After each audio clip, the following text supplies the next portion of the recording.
My name's Cliff Bleszinski, and I opened this establishment with Mr. Niall Hanley. How you doing? My name is Niall Hanley, and this is the station, and I opened this establishment with Mr. Cliff Bleszinski. So let's start by having you explain how you guys met up and teamed up for this endeavor.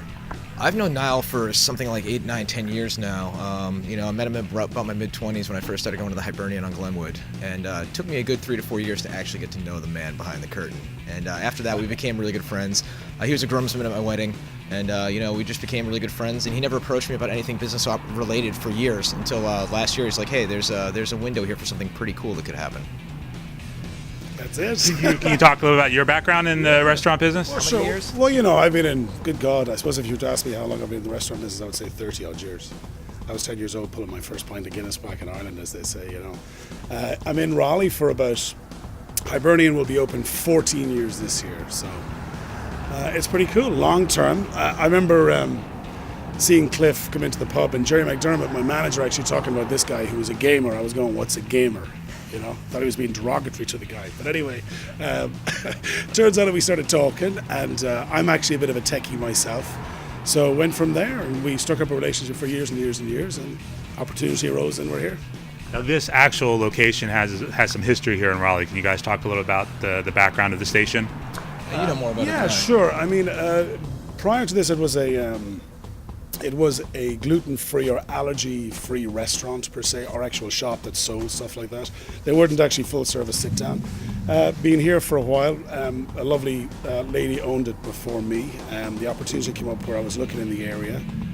They had listed it for rent initially, and then we moved forward. We bought the real estate, developed this little spot, and again, this whole area, Oakwood, is just amazing. It's from a community standpoint, the amount of, first of all, people that are here that are so welcoming in regards to what we're doing, it's astonishing. It's like this whole other hidden area that's never been catered for by the city of Raleigh. You have distinctive areas like Glenwood, you have downtown.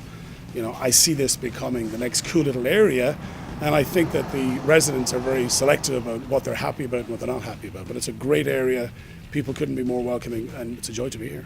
Now, I saw online that this actually dates back way back as a gas station back in the day. Yeah, actual date, I haven't a clue, but it's a long time ago. We have images inside, I believe, from 1910 right through 1930. Again, that was the whole premise of why we decided to call it the station. It's all about embracing the history of the area, right? Any interesting or unique restaurant you go to downtown, it's the original kind of wood paneling or the original kind of brick that they kind of embrace, right? And that's kind of a similar theme here in the Oakwood community. I mean, you come out here on a nice 60, 70-degree night, and they just come pouring out. They come out here, they have have some food, have a pint, have a cocktail, and they just seem to really be loving it. When it comes to the restaurant business, what is it that attracted you to step into this? Well, I got into it because my partner here has a lot of experience.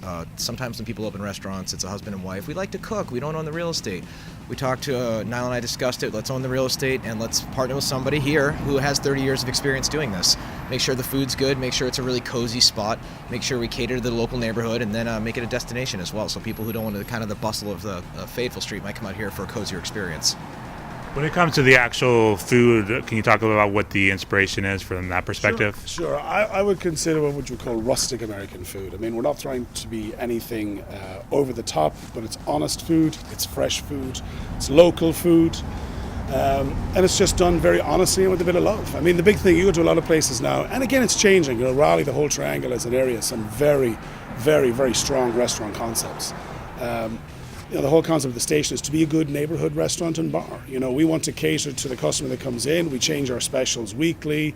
If you come home from work and you live literally a block away or around the corner, say, "Listen, I'm not going to make dinner tonight. Let's shoot across the street." You're getting fresh made, local, healthy, nutritious, and delicious food with, of course, most importantly, a few pints.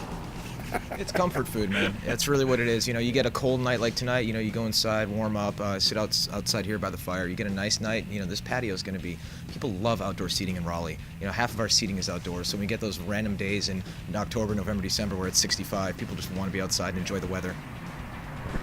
When it comes to bars, obviously, alcohol is a big deal as well. Can you talk about some of the beers and different drinks that are available here? Sure.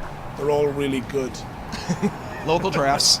It's really funny. What do you say about alcohol? It's brilliant. Well, the local beer scene, man, right? Oh, You get that's like true. full steam. You get Aviator, you get all that stuff. It's just really amazing how the Raleigh and even like Holly Springs beer scene has blown up, and people love local drafts. And we have a number of Montana. Yeah, we rotate a lot of the local stuff out all the time. And again, really the customer dictates what your beer list should be. You know, we're not really carrying a lot of the major imports. You know, my background from being Hibernian, we don't have Guinness. You know, so it's not about trying to reinvent the wheel, or it's not about trying to do anything different. Just in this particular location, we let the customer dictate what they want. So if somebody suggests, and you can tell that by sales. You know, if you're selling 4 kegs a week of a certain product, or you're selling half a keg a week, time to change.